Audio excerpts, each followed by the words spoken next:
Hi guys, this is Jay Kaushal, writer, motivational speaker, and life coach. I'm back with another video about a nakshatra, and if you haven't checked out the previous video that I did for the nakshatra series that we're doing, do check it out. I posted Uttaraphalguni nakshatra. I actually am going to post these two videos together, Uttaraphalguni and Uttaraphalguni. Why? Because this is the first pairing of nakshatras in the 27 nakshatra system. Those of you who don't know what nakshatras are 27 stars in the sky, which have a lot of importance in terms of Vedic timekeeping. Okay? Not just Vedic astrology, no, Vedic philosophy. Every nakshatra has a deity, every deity has some sort of representation, meaning in the Vedas. And there is something for us to learn from every nakshatra's energy, deity, symbolism. That is why this is Vedic philosophy. Even if you never looked at your birth chart and you just studied nakshatras, you studied karans, you studied all the different aspects of Vedic astrology, you would learn a lot. And why will you learn or not? Watch this video, you'll understand. Okay? So let's hop right in. Now, Uttaraphalguni is a nakshatra which is about love. Purvaphalguni is also love. Uttaraphalguni is a more mature sort of love. Purvaphalguni represents the front two legs of a cot.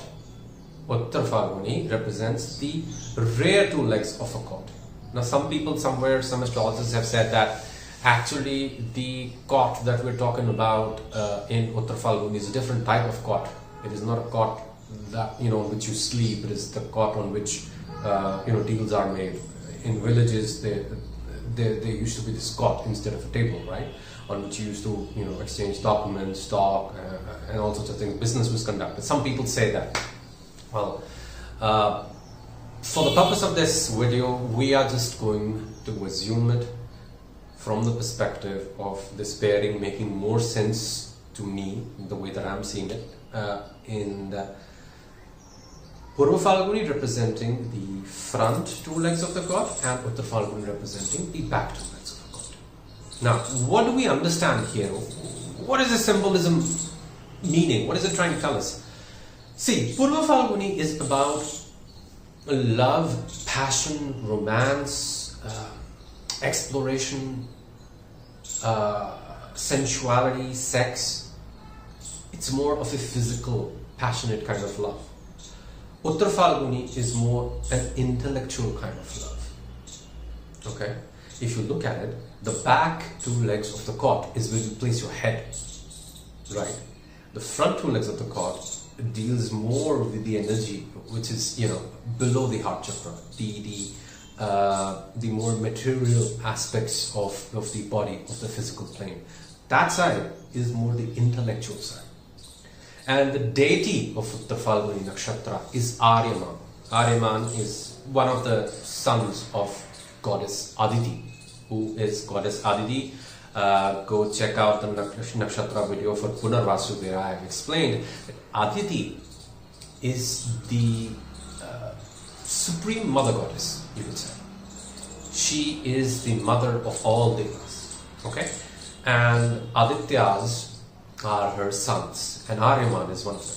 Now, interesting. It gets interesting. See, Aryaman is actually a deity that you will find has quite a bit of mention in the Rig Veda. When we talk about Aryaman, Aryaman is actually a very caring, very loving, very responsible sort of deity. All Adityas are, by the way, because all Adityas are actually how to exactly put it? They are all equivalent to the sun, you can say. So Surya, the one that you see actually shining in the sky, is one of the Adityas. He's one of the light. Okay? But when the sun goes down, it doesn't mean that the light ceases to exist. It exists and is carried over and is managed by other Adityas in different forms. Okay?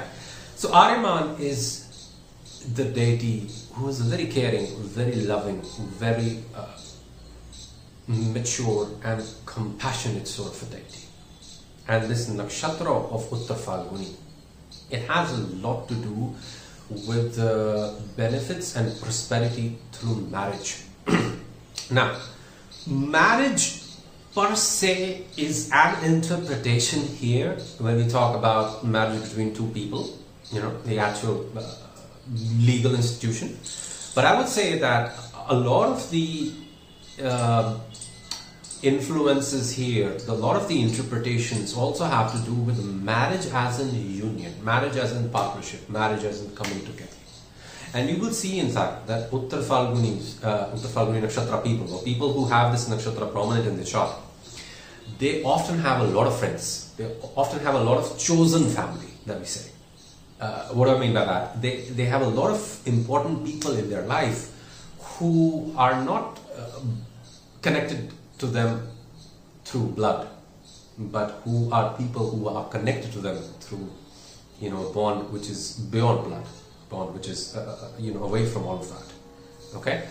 So, all in all, the energy of Uttaraphalguni nakshatra is an energy of building alliances, profiting, benefiting through alliances.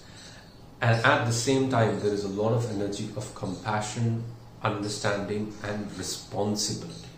Whenever you look at a nakshatra where you have one of the Adityas, who are in play, that nakshatra is always going to have something to do with responsibility. Now, why are these two paired together? Why do we have Purvaphalguni, Uttaraphalguni? And as we move forward, you will see that there is another pairing of nakshatras that comes with Purva Ashada and Uttara Ashada. Okay, so quite literally these are pairings of stars, but the reason that they are paired together has some significance.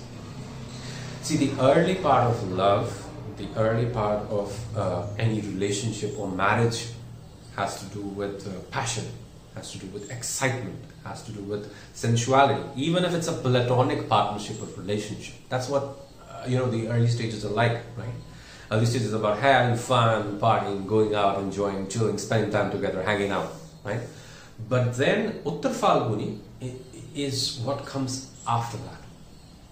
The mature element of intellectually connecting with each other, of taking responsibility for each other, of also understanding that you need to be compassionate in relationships, and also understanding that when you work together, you can build so much more. You can create so much more. Okay? That is the energy of this nakshatra. And its symbol is the bull. Okay? The symbol, in case I missed out in the Purvaphalguni video, I hope not. The symbol for Purvaphalguni nakshatra, the animal totem, the spirit animal here associated with it, is female rat. Okay, so you see how these things actually tie up together. On Purvaphalguni is a nakshatra which is all about fertility, and nobody in the animal kingdom is as fertile as a female rat, to be honest.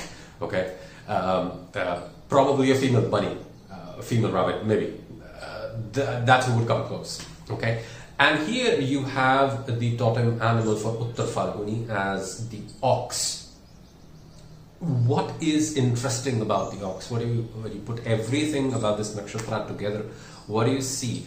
This nakshatra is all about stability. When do you have stability? You have strength in numbers, you have strength in partnerships and association, but stability is also moving slow and steady. Okay, so now coming back to the astrological perspectives, how do you understand the interpretation of this nakshatra in terms of your birth chart? Okay, let's say you have moon in Uttaraphalguni. When you have your moon in Uttaraphalguni, that's how your mind functions. Your mind Your life has a lot to do with taking responsibility, building alliances, building partnerships. That's how you think. Okay? First and foremost, you perceive your responsibility in partnerships. Okay? That's how you think about making alliances, moving forward in a slow and steady fashion, being compassionate. Okay? Let's say you have Venus in Uttaraphalguni. Venus in Uttaraphalguni can be a little bit of a counter intuitive energy. Why is that? See, Venus rules the nakshatra of Purvaphalguni. Sun rules this nakshatra of Uttaraphalguni. And once again, you have one of the Adityas here as the ruling deity. So while Venusian traits are well expressed in terms of passion, sensuality, and sex and romance, when you have to express those traits in terms of responsibility, in terms of taking over the burdens in the relationships, when you have to express them in terms of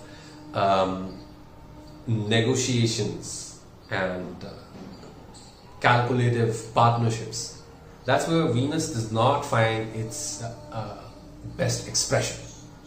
Okay, that is how you'll probably be in relationships. That is also how probably you will express in relationships. That will be your way of caring. Okay, in relationships. For example, your way of caring in relationships is going to be, okay, so you took care of the bills this month, let me take you to a trip that is in terms of calculations in your head. Let me take you to a trip and treat you to that experience, because I think that is something that will balance the scales. Or you could look at it from this perspective that if you want to marry some people, if you've got 2-3 suitors, you will pick the suitor with whom you feel that you can create the most stable partnership. Okay, you're probably not going to follow your heart as much when making long-term decisions in terms of love and partnerships. You're probably going to go with the person with who you see that you could have a more stable, more calculated sort of life, more balanced in terms of finances and all aspects. Okay, so that is why Venus does not find the best expression here. But let's say you put Sun here. Sun here does pretty well. That Sun here shows that you shine when you're taking responsibility in relationships. You shine when you are building partnerships. You shine. Your confidence is boosted when you are in important alliances, where you have to take responsibility, where you have to help the other person, where you have to be compassionate, where you have to keep the partnership together. Now, if you put Saturn here, then Saturn is going to give you challenges in the same areas. Okay? And that is also going to show you where the bulk of your life's challenges are going to lie. And if you put Rahu here, it shows that your life's work, your life's focus, your passion, is going to be about building partnerships, building alliances, building relationships, building a successful, stable, foundation with your spouse, creating something. Okay? So this is how you have to look at this nakshatra. This is what we can learn from it, and this is how you interpret this energy. I hope this video was helpful. Now, if you want to get a personal session with me, you can check out the links here. You can also check out the articles that I have written on Vedic astrology. You'll find them here. You should check out my articles, long form articles, very detailed. I have over 3 million content views on Quora. Do check that out. The links are given here. Other videos as well, the links are given here. Other popular videos, readings as well. And hope you enjoyed this reading. Hope you enjoyed this video. Thank you so much. See you soon. Hurry up.